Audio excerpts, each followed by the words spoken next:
আসসালামু আলাইকুম দর্শক, আমি কিছুক্ষণ আগেই আপনাদেরকে কথা দিয়েছিলাম যে একটি নতুন জোট, রাজনৈতিক জোট, নির্বাচনী জোটের খবর নিয়ে আমি কিছুক্ষণের মধ্যেই আপনাদের সামনে হাজির হব। সেই জোটের খবর আপনারা অলরেডি জেনে গেছেন।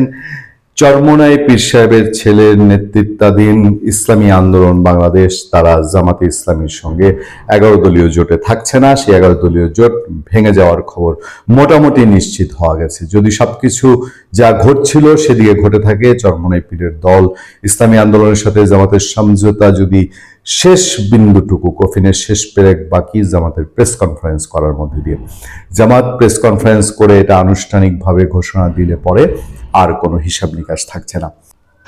সেক্ষেত্রে মোটামুটি বিশ্বস্ত সূত্রের খবর এবং বাংলাদেশের রাজনৈতিক মাঠের নতুন আলোচনা আলোড়ন, বাংলাদেশ জাতীয় পার্টি, জেএম কাদেরের নেতৃত্বাধীন জাতীয় পার্টি, সেই জাতীয় পার্টির সাথে চরমোনাই পীরের দল ইসলামী আন্দোলন বাংলাদেশ নির্বাচনী গাঁটছাঁট বাঁধতে যাচ্ছে।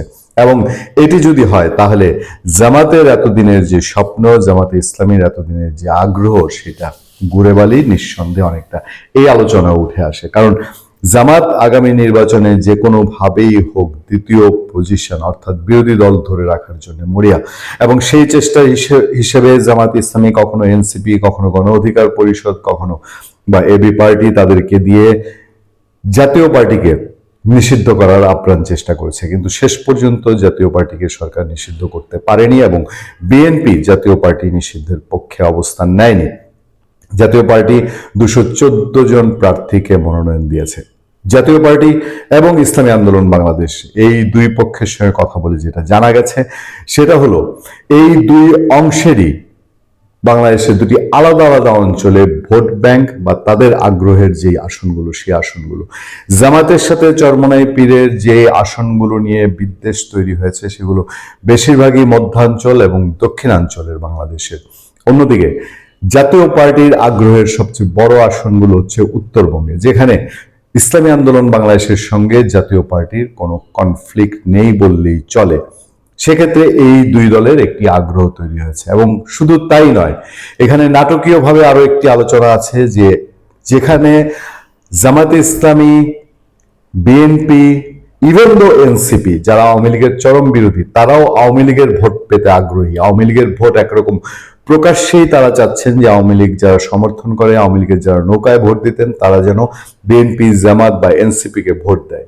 সেই ক্ষেত্রে এই আওয়ামী লীগের ভোটের ভাগিদার হয়ে উঠতে পারে জাতীয় পার্টি এবং এনসিপির, জাতীয় পার্টি এবং ইসলামী আন্দোলন বাংলাদেশের নেতৃত্বাধীন নতুন জোট।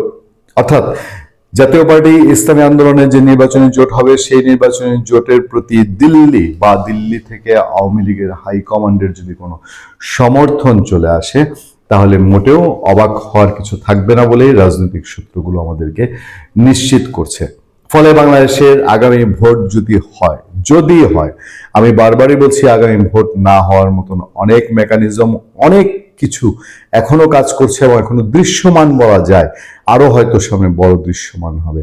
এবং অনেকেই এখনো স্টেট কার্ড, আওয়ামী লীগবিহীন নির্বাচন বা অংশগ্রহণমূলক ছাড়া নির্বাচনকে মেনে নিতে পারছে না, বিশেষ করে ইন্টারন্যাশনাল কমিউনিটি। এটা ওপেন হয়ে গেছে যে আমেরিকা এবং ভারত, তারা বাংলাদেশে যে ধরনের নির্বাচন হতে যাচ্ছে সেই নির্বাচনে খুব একটা স্বাচ্ছন্দ্য বোধ করছে না। ভারত একেবারেই মেনে নিতে পারছে না। ফলে ইন্টারন্যাশনাল কমিউনিটির কাছে আগামী যে ভোট, এই ভোট গ্রহণযোগ্যতা পাওয়া খুবই দুরূহ হয়ে উঠবে যদি আওয়ামী লীগ ছাড়া নির্বাচন হয়।